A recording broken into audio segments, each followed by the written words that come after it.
Welcome back, ladies and gentlemen. Now with our second topic, the Grand Egyptian Museum have been granted the certificate of the first green museum in Africa and the Middle East. Well, to shed more light on this, we have the pleasure to have with us over the phone Mr. Yehia Abdel Qader, the Tourism Counselor at the Ministry of Tourism. Good morning, sir. Good morning, Mr. Alan. How are you?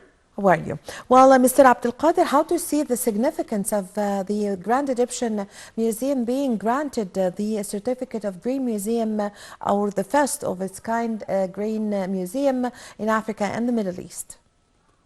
Well, really, this is a great honor and award for the Grand Egyptian Museum at the Giza Necropolis and for us as well.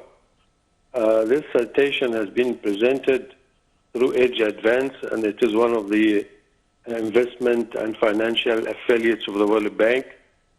And in this citation, it certifies that the Grand Egyptian Museum is the first green museum in the continent of Africa and the Middle East. And this is a great award and evidence as well of the excellence of execution, our heritage and civilization sites at the great Egyptian Museum. Yes. Also, what are the features of the Grand Egyptian Museum? Well, really, concerning the citation and the award, there are 4 areas where it got this honor of the award. Number 1, in the reduction, as a green energy museum in the fossil fuel, number 1. Number 2, the rationalization, in using water, no excess in the use of water. And number 3, the reduction in the carbon, emissions, that will be generated through this grandiose, building and facilities overlooking the great Giza pyramids.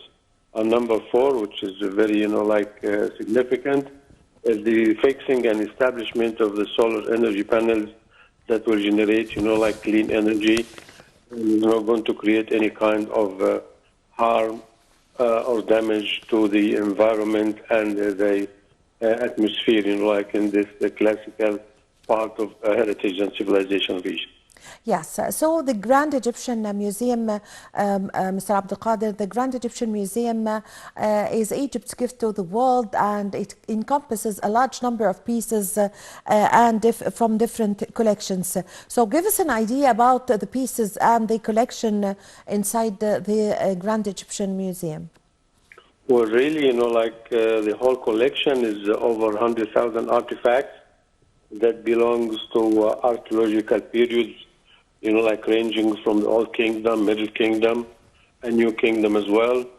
It's for the first time that the whole collection of King Tut, over 5,000, artifacts, is going to be under one roof, and this is a great feat, in itself. And the entrance, you will be recognizing, the great pieces of the Old Kingdom, the large stelas and the statues and all this evidence that in a step pyramid classification way, and as well as it houses other feat of technology and science. It has the best conservation and restoration apparatus in the world, and this has been in collaboration with the Japanese government and the European Union as well. So it's becoming the #1 museum in the world that, we receive scholars to come and study and professionals to come and treat, elements, like leather, papyrus, wood and metal and jewelry and precious items as well. So this is a great, celebration and testimonial for the Grand Egyptian Museum as well. Yes, so there are several departments in the Grand Egyptian Museum, which is Egypt's gift to the world. Some of them are also the large number of the collection of King Tutankhamun, also of King Ramses II, and also there are several departments for the children also. So give us an idea about that. Well, really, it has an excellent auditorium, children's museum, locations for holding events. For example, this evening at 8 o'clock in the evening, there will be held a celebration and concert for Kulthum. It's a centennial that has been, performed for 100 years. I mean, like this celebration. And then from time to time, we have, Art Decare and Art Egypt, it has been used as a great, access for art galleries, number one. Number two, there's musicals. Three, there's concerts. Four, there's exhibitions and fashion shows as well. So it's not only, displaying the artifacts and heritage and civilization of Egypt, but it is featuring, the current day world that we live in, and it's become a multi-purpose location for conventions, for meetings, for exhibitions, as has been testified, since 2 years ago. Yes, and we'd like also to talk about the collection of Tutankhamun. Well, really, this is a great feat because, since 1922, when Howard Carter, go through the collections in Valley of the Kings, it has been located in many places and finally settled at the Tahrir Square Museum of Antiquities. Yes. In different floors. But now, the whole collection, the sarcophagus and the mask and, his belongings that was found in the tomb are on display under one roof, and they have been restored and conserved. So it will be it's a different section for itself, going through, and even it has a special access apart from the whole collections of the museum because of its scarcity and rarity and, significance, as it has been the only collection that has been intact. So this is one of the significance. And he belongs to the 18th dynasty, and it was very, elaborate, dynasty. There were many events throughout it, Akhenaten and Tutankhamun, and this were, followed by the Ramesside, the 11 Ramesses dynasty. So it was a changing and pivotal, element in the history of recorded history of Egypt, the ancient one. So that's why this is part of the significance, and we, we wonder about, the elaboration in the production, of his daily, he has beds, gloves, jewelry. It's a really mesmerizing and a beautiful collection for art, civilization, and heritage of ancient Egypt. Yes, also, Mr. Abdel Qader, also the area surrounding the Grand Egyptian Museum, there has been restoration and development work that took place in order to make the area suitable and coping with the most important museum in Egypt and the whole world. Yes, it has been, projects for transportation and accessibility. And all, is going to be electric, not to create any kind of damage or pollution in the area. And there's going to be a walkway, between a promenade between the Grand Egyptian Museum and the Giza, necropolis of Cheops, Khafre, and Mykirenes for visitors as well. So it's becoming a very extremely new experience for us and for the whole world to go through these tours.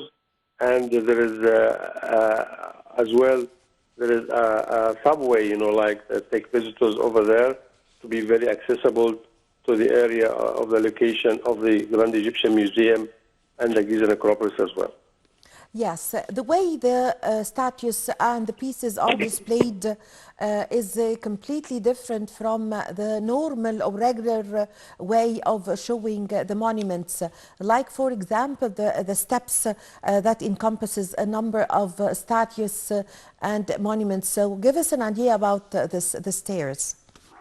Well, really, this is the brain work, of for 15 years, of great Egyptologists and, organizers and the planners of display of exhibitions and museums from Europe and from Egypt and from the whole world. Because the way, the items, like large statues, of Amenhotep, of Ramesses, of all the great pharaohs and the queens, and parts of obelisks, They are very heavy items. That's why it's in display on this like a staircase where you can go like step by step and like watch the monuments and read about its history and significance. So really, this is a great way for display. As well, we have to mention that there is a location for accessible tourism. Yes. Many people, like who can't, like with difficulties, like physical difficulties. So this is a great location for this. So this museum is like a state-of-the-art technology, and it will be holding, like training classes for students and auditorium for the audiences. There are going to be lectures, presentations, and in the evening there are like galleries, even like fashion shows and Cairo art and Art Egypt. They will be displayed over there. Yes. So and even like famous fashion house as well you go and do footage over there. So this is a great event for culture, civilization, and heritage as well. Yes, I thank you very much for your time. Thank you for your valuable information, Dr. Mr. Yehia Abdel Qader, the tourism counselor. Thank you very much for joining us over the phone. Well, with this, my dear viewers, we come to the end of this episode of our program, The Breakfast Show. My name is Amal Mukhtar. Thank you for watching.